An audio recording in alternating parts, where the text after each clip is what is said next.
افغان طالبان نے 2 امریکی شہریوں کے بدلے 20 سال قبل گرفتار کیے گئے اپنے ایک ساتھی کو چھڑوا لیا ہے۔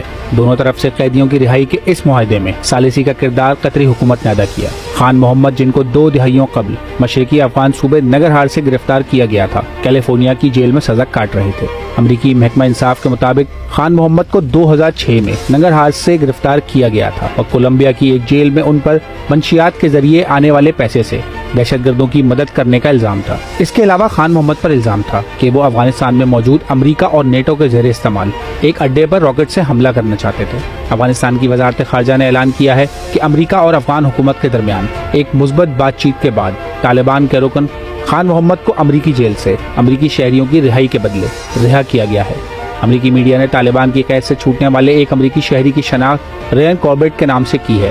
کاربیٹ 2021 میں امریکی حکومت کے انخلا کے وقت افغانستان میں ہی تھے اور 2022 میں ان کو اس وقت گرفتار کیا گیا جب وہ ایک بزنس ٹرپ کے لیے افغانستان گئے تھے۔ کاربیٹ کی بیگم اینا نے ڈونلڈ ٹرمپ سے ان کی رہائش گاہ پر ملاقات بھی کی تھی، جہاں ٹرمپ کی جو بائیڈن سے اس معاملے کو لے کر بات چیت ہوئی تھی۔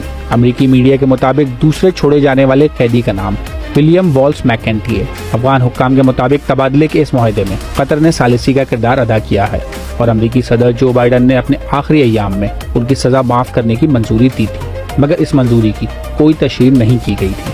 2 دوسرے امریکی شہری اور سابقہ ایئر لائن مکینک جارج گلیزمن اور محمود حبیبی بھی اس وقت افغان طالبان کی قید میں موجود ہیں اور ان کو القاعدہ کے سربراہ ایمن الظواہری کی کابل کے علاقے میں ہلاکت کے فوری بعد گرفتار کیا گیا تھا۔ وال اسٹریٹ جرنل میں شائع ہونے والی ایک خبر کے مطابق امریکی حکومت گوانتانامو بے میں قید ایک افغان شہری رحیم الافغانی کو 3 مغویوں کی رہائی کے بدلے رہا کروانے کے حوالے سے بات چیت کر رہی تھی۔